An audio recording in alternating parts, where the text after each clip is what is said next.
সবাইকে স্বাগত এই গ্রামার লার্নিং চ্যানেলে। আজকে আলোচনা করব ফিউচার ইনডিফিনিট টেন্স নিয়ে। ভবিষ্যতে কোনো কাজ হবে বোঝাতে ভার্বের ফিউচার ইনডিফিনিট টেন্স হয়। এই টেন্সে বাংলার ক্রিয়াপদের শেষে ব অথবা বে থাকে। কয়েকটি সেন্টেন্স বলছি, তোমরা লক্ষ্য করবে। আগামীকাল অপু তার মামার বাড়ি যাইবে। সেখানে একটি অনুষ্ঠানে সে গান গাইবে। তার বোন রীতাও তার সাথে গান গাইবে। তাদের এই গান দিয়ে অনুষ্ঠান শুরু হবে। তারপর দিন অপু বাড়িতে ফিরিয়া আসিবে। এখানে প্রত্যেকটি সেন্টেন্স ভবিষ্যতের কোনো কাজ হবে বোঝাচ্ছে, তাই প্রতিটি সেন্টেন্সই ফিউচার ইনডিফিনিট টেন্সের উদাহরণ। এখানে বাংলার ক্রিয়াপদের শেষে ব অথবা বে আছে। এই ধরনের সেন্টেন্স কী করে তৈরি করব? প্রথমে আসি অ্যাফার্মেটিভ সেন্টেন্সের ক্ষেত্রে। অ্যাফার্মেটিভ সেন্টেন্সে প্রথমেই বসবে সাবজেক্ট, তারপরে বসবে উইল, তারপরে মেইন ভার্ব, তারপরে অবজেক্ট। সাধারণত ফার্স্ট পার্সনের পরে শেল, সেকেন্ড ও থার্ড পার্সনের পর উইল বসে, কিন্তু মডার্ন ইংলিশে এর কোনো বাধা ধরা নিয়ম নেই, সব ক্ষেত্রেই উইল বসানো যেতে পারে। তাই আমি হেল্পিং ভার্ব হিসাবে উইল ব্যবহার করেছি। এখন একটি উদাহরণ নিয়ে আলোচনা করছি। অপু বিদ্যালয়ে যাইবে। এখানে সাবজেক্ট হলো অপু, তাই অপু প্রথমেই বসবে, তারপর হেল্পিং ভার্ব বসবে উইল, তারপর মেইন ভার্ব। এখানে মেইন ভার্ব হচ্ছে যাওয়া, ইংরেজিতে হচ্ছে গো, তাই এরপরে বসবে গো, তারপরে বসবে অবজেক্ট। এখানে অবজেক্ট হচ্ছে টু স্কুল। তাহলে পুরো সেন্টেন্সটি হলো Apu will go to school. এখন আমরা আরও দুইটি উদাহরণ নিয়ে আলোচনা করছি। প্রথম উদাহরণটি হলো তাহারা ফুটবল খেলিবে। অ্যাফার্মেটিভ সেন্টেন্সের নিয়ম অনুযায়ী প্রথমে বসবে সাবজেক্ট। এখানে সাবজেক্ট হলো তাহারা, ইংরেজিতে হলো দে, তাই দে প্রথমেই বসবে, তারপরে বসবে উইল, তারপরে বসবে মেইন ভার্ব। এখানে মেইন ভার্ব হচ্ছে খেলা, ইংরেজিতে হচ্ছে প্লে, তারপর বসে অবজেক্ট। এখানে অবজেক্ট হলো ফুটবল। তাহলে পুরো সেন্টেন্সটি হচ্ছে দে উইল প্লে ফুটবল। আরেকটি উদাহরণে আসি। আমরা একটি গান গাইব।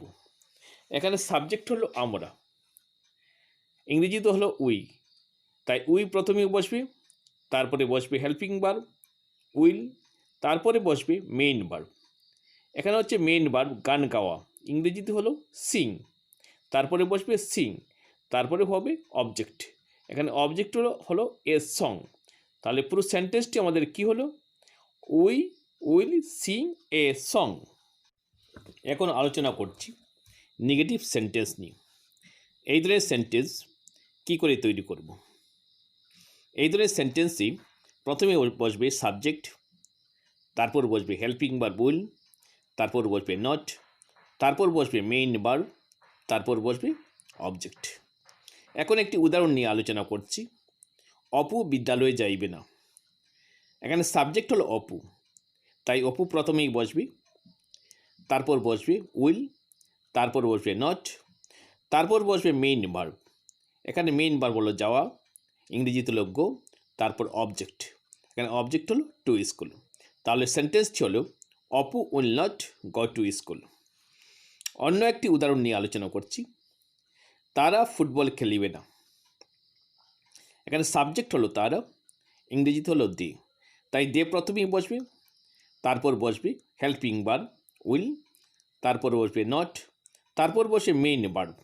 এখানে মেইন ভার্ব হচ্ছে খেলা, ইংরেজিতে হচ্ছে প্লে, তারপর বসে অবজেক্ট। এখানে অবজেক্ট হচ্ছে ফুটবল। তাহলে সেন্টেন্সটি হলো they will not play football. এখন প্রশ্নবোধক বাক্য বা ইন্টারোগেটিভ সেন্টেন্স নিয়ে আলোচনা করছি। এই ধরনের সেন্টেন্স কী করে তৈরি করতে হয়?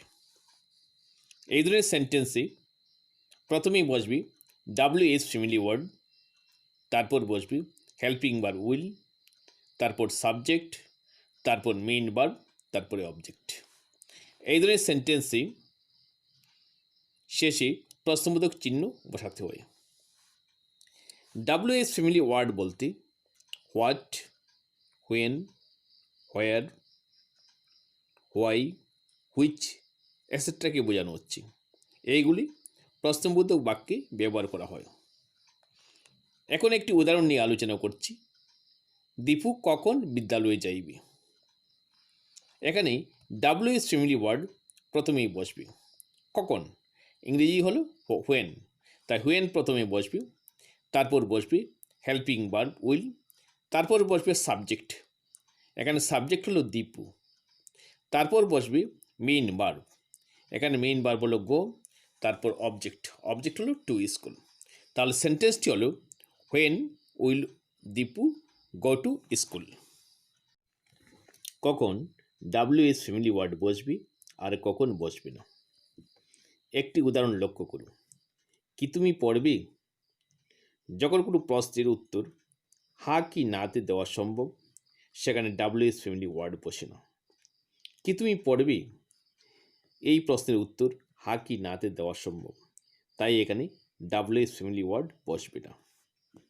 এখানে তো WH ফ্যামিলি ওয়ার্ড নেই, তাই প্রশ্নবোধক বাক্য গঠনের নিয়ম অনুসারে প্রথমেই বসবে উইল, তারপরে বসবে সাবজেক্ট। এখানে সাবজেক্ট হলো ইউ, তারপর বসবে মেইন ভার্ব। এখানে মেইন ভার্ব হচ্ছে পড়া, ইংরেজিতে হলো রিড। তাহলে সেন্টেন্সটি হলো উইল ইউ রিড। এখানে মনে রাখতে হবে এইসব সেন্টেন্সের ক্ষেত্রে শেষে প্রশ্নবোধক চিহ্ন বসে। আরেকটি উদাহরণ লক্ষ্য করো। তুমি কি পড়বে এই প্রশ্নের উত্তর হা কি নাতে দেওয়া সম্ভব নয়। এখানে বলতে হবে তুমি কি পড়বে, ইতিহাস, বাংলা, ইংরেজি, অঙ্ক, বিজ্ঞান বা অন্য যে কোনো কিছু। তাই এখানে WH ফ্যামিলি ওয়ার্ড বসবে। কি ইংরেজিতে হলো হোয়াট, তাই হোয়াট প্রথমেই বসবে, তারপর বসবে হেল্পিং ভার্ব উইল, তারপর বসবে সাবজেক্ট। এখানে সাবজেক্ট হলো ইউ, তারপর বসবে মেইন ভার্ব। এখানে মেইন ভার্ব হচ্ছে রিড। তাই সেন্টেন্সটি হলো হোয়াট উইল ইউ রিড। আজকে এই পর্যন্তই। ধন্যবাদ।